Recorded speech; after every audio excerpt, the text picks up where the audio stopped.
Welcome to Local Matters. My name is Vicki Evans.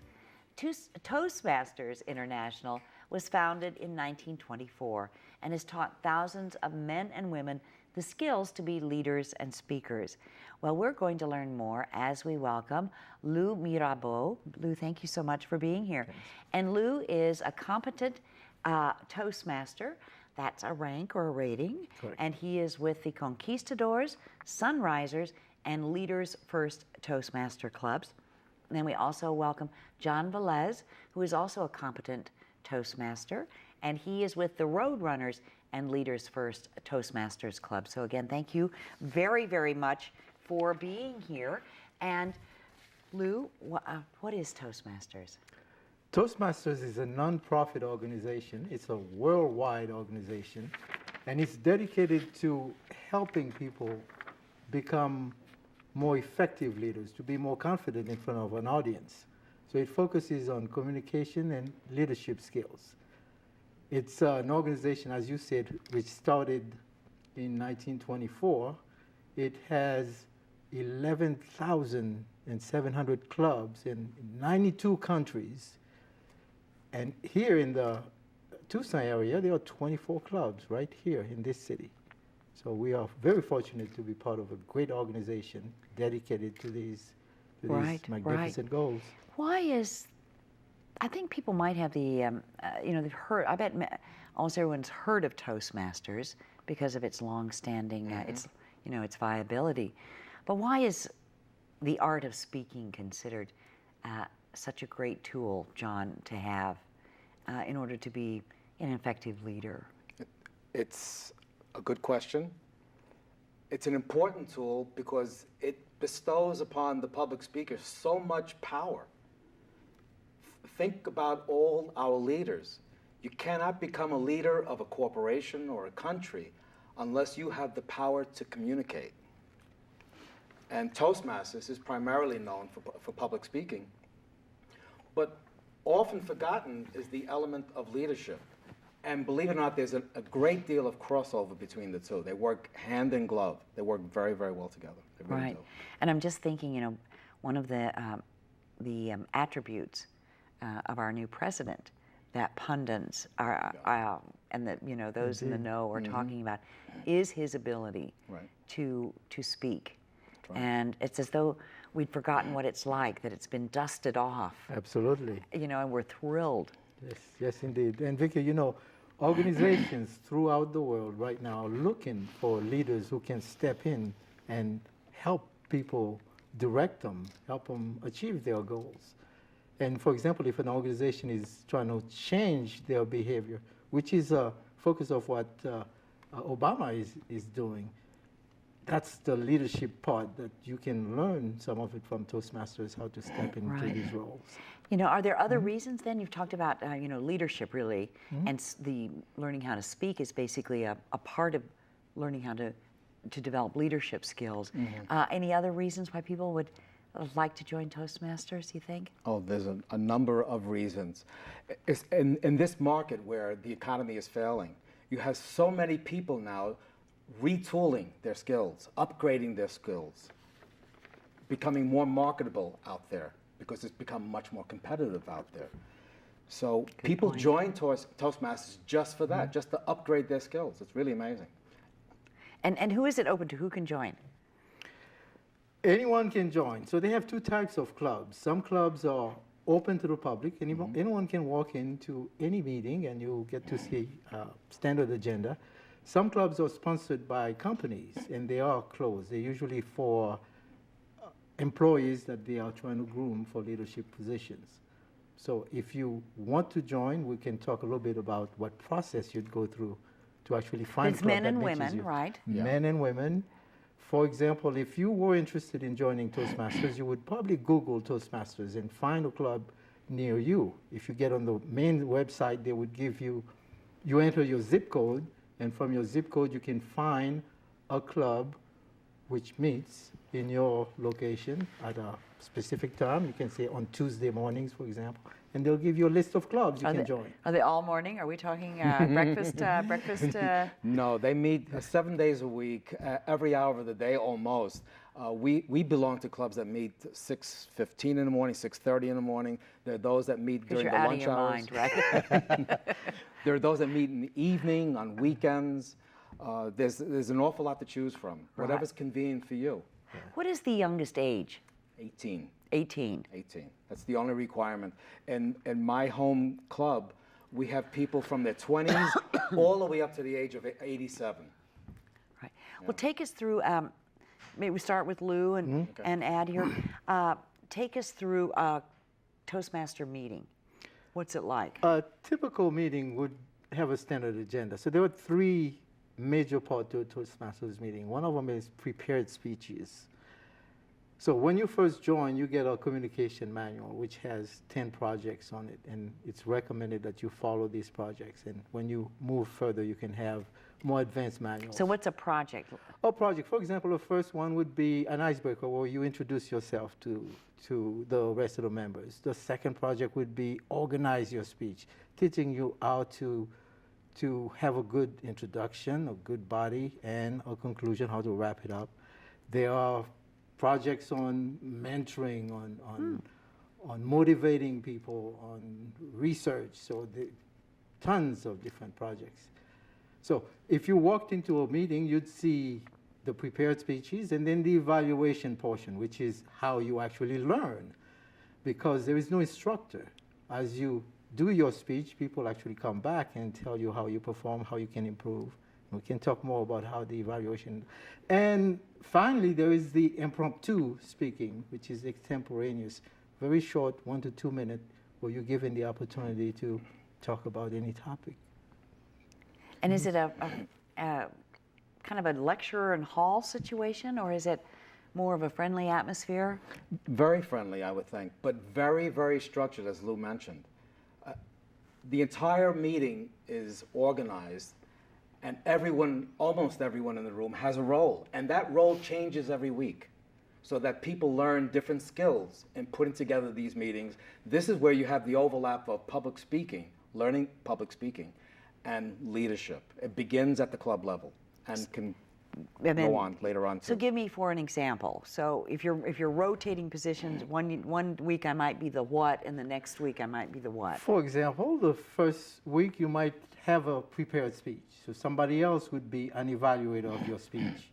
Another functionary role would be to have a timer manager, somebody who keeps track of your speech. Most speeches are between 5 to 7 minutes. So the timer will make sure that you fit within that time and give you cues. There is an R counter, somebody that makes, whenever you use filler words like R's and M's, they ring a bell. Who's the record?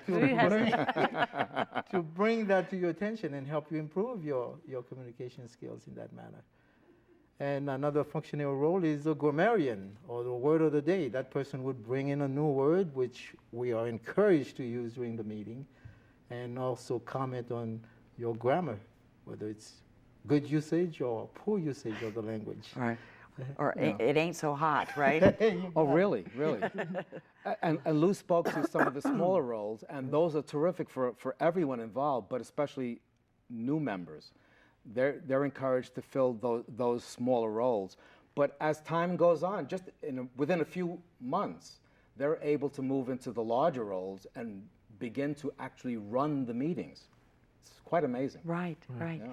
And we are talking about Toastmasters International, and we'd like to give you some information. You can call 623-4842. That's 623-4842. And there are two websites, Toastmasters.org and aztoastmasters.org. So once again, Toastmasters.org and aztoastmasters.org. And go into those websites, and they're easy to navigate, and for a first-time person, take you right to where you need to go. Excellent, exactly. When you talk about the actual speech writing, you said there's the formal, did you call it a formal speech? Correct. And that one's evaluated by your peers. Correct. Is there, give me what you think a really good, perfect speech is, or does it depend on the audience? It depends on the audience, depends on the occasion. Exactly. By the way, besides the prepared speeches, there are also contests For example, there is the international speech contest, which is being held about this time, and all clubs are encouraged to participate. And you choose your topic, and the time is the only thing that's mentioned, the 5 to 7 minutes that you have to restrict it to. But you can speak about anything, whether it's a humorous speech, or a speech to inform, or a speech to persuade. You pick your topic and you deliver that, and you get evaluated for it. I'll bet one thing by being able to, because you all pretty much write your speeches first, Right. correct? Yes. So it's a great tightening of thought. Yes, it is. And I would imagine, and enhances articulation. Toastmasters talks about that in their mission statement. It's not just public speaking. You have to learn how to think on your feet, think behind your computer, and put these ideas together. You have a responsibility to your audience to be prepared and to be able to articulate what you're trying to say within just a few minutes. So yes, this is a wonderful exercise in learning how to think. Does this process take long, or does Toastmasters provide a quick benefit, or do you have to wait months and years? Well, I'll tell you, Vicky, I've had people who've come in because they have an immediate need. For example, they have to speak at a wedding, or they've Oh my just gosh, gotten that makes into a new sense. position at work where they have to give a presentation. Right. So they join Toastmasters for a very specific purpose. They want to improve almost immediately. And there is room for that. As you come in the club, people are there to help you meet those needs. Some people, as soon as they meet those needs, they tend to move away. But they find that the benefits are so valuable that they stick around, because you can always improve. Right. You can always Yeah, I've seen transformations in people. They come to us for a variety of reasons. Sometimes it's social, sometimes it's business or community. But they come to us sometimes with very, very limited skills, frightened to death. It's quite remarkable. They freeze in front of a room of friendly faces. A year later, complete transformation. They can speak to a group of people eloquently. It's really amazing. Right. What about the certifications? Because you two are both competent Toastmasters. So talk about what that means. Well, if you just starting in the communication, but Toastmasters has two tracks. There's a communication track and there's a leadership track. When you first start, as I said, the first manual has 10 projects that teaches you the basics of communication. That's when you get your Competent Communication Award. Then you have the opportunity to go into advanced manuals. In the advanced manuals, some of them are very specialized for business presentation, facilitating negotiations, for mentoring, Wow. for all kinds of different things that you can focus on. And if you do two new manuals, which is about 10 projects each, then you can become a bronze level, advanced communicator bronze, and there's an advanced communicator silver, and finally an advanced communicator gold. So there's different levels. So let's talk about, you just mentioned what I thought was very interesting, and I'm sure there are more. You can learn to, at different levels as you advance, but you can become a business speaker, a facilitator for negotiating, within your own business. I could think of anywhere else that skill would. So let's talk about these different niches of training, really. This morning, for instance, I started a new manual, an advanced manual, interpretive reading. I performed a play, two characters. It ran for 12 to 15 minutes. I went on the internet. I looked for a short play, a very short play, that I thought delivered a powerful message. And I had to rewrite 25 to 40% of the play before I was able to perform it. And I was nervous about this. This is a departure from anything I've ever done before. And with some work and perspicacity, I actually did this in front of a crowd. You did that this morning I did already. it this morning. And he's alive. Yep, I survived. 7 a.m. in the morning, there I am. And you had to emote at 7 a.m. Yes, two characters, lots of emotion, up and down. My hat's off to you, Jim. Yeah. It was quite an experience. And these these are skills, these are experiences that you take with you to my synagogue or to your church, to the job, wherever you go. These skills are so important. For instance, now I've interested my synagogue in bibliodrama because of the things I've learned from Toastmasters. We're now going to take theater into Bible study. Mm-hmm. And we're going to get into character. To understand Abraham or Moses, I'm going to be Moses in a short play. Right. And that's a form of Bible study. Right. And this comes out of Toastmasters. Yeah, yeah. It gives you the confidence to approach all these different projects. And I know that it takes longer than just the time we have here, but you just mentioned people that are petrified when they come in, that literally can't. Yes. What is a tip for that kind of fear? I mean, I can't even imagine how they can talk to you at the first meeting to let you know that they're just that petrified. Well, that's the reason for the meeting. So you are in an atmosphere where people are supportive. They all understand what you're going through because they've gone through it. So they do encourage you to stand up and try and practice. That's what Toastmaster does, by giving you the form to practice. And as you practice, the nervousness may not go away, but you learn to deal with it. I mean, I can remember Johnny Carson saying that he still gets nervous before any of his shows, but yet he performs admirably. Right. So you learn to deal with those fears. You don't let them control you or keep you from contributing. No. For instance, this morning, I brought a guest to our meeting this morning. Her first time. Very shy person, introverted, and she's trying to get out of her shell. I assured her that she was in a safe place. You know, this is home, this is family, a learning environment, and she saw that demonstrated from me and everyone else in the room. She didn't stand up to speak today, but perhaps sometime in the future, and she had an opportunity to. Perhaps the next time, she was never pressured. Perhaps the next time she'll have the courage to stand up and say. Exactly. Right. Right. So everyone at their own speed. Yep. Yeah. So it's that safe environment and Very non-threatening and supportive, non-teasing or making fun of. So the supportive, exactly. So how do clubs? I noticed when I introduced you, you belong to 3, I think. You're with 2 Toastmaster clubs. So how do they differ, or if they do, and how do clubs interact? That's a very good question, Vicki. The first club I joined I was looking on the net for one close to me. I found one, I went there, and I had a good time. But before then, I had called one which was meeting the following day. So I said, well, let me keep that appointment. And I went to meet them, and I fell in love with that place also.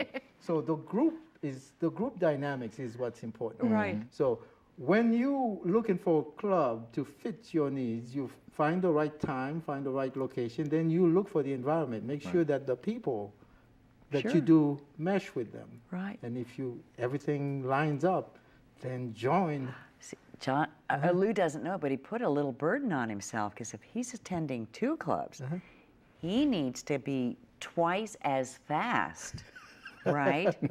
Just zooming along on those. You are correct. I am indeed very fast. How do the clubs interact then? Is there much interaction? Yes, I'll give you an example. We are I told you there were 24 clubs in Tucson. The 24 clubs are organized into areas. On February 28th, there'll be an S1 area contest. So the different clubs will send representatives to participate in those contests. The other clubs will send people to help set up these meetings, these forums, and help with the logistics for these clubs. So that's the interactions you get. The other part also is if a club is short, which has happened several times, you can ask help from other clubs in terms of functionaries. Oh, great. Or you can hold events together. Let's say you're having a contest that you want everybody in your club to participate. You still need functionaries to help you out, so you do call from other clubs too. You know, we have leadership trainings as well, where clubs congregate together, sit in classrooms together in auditoriums and train. So there's an awful lot of overlap.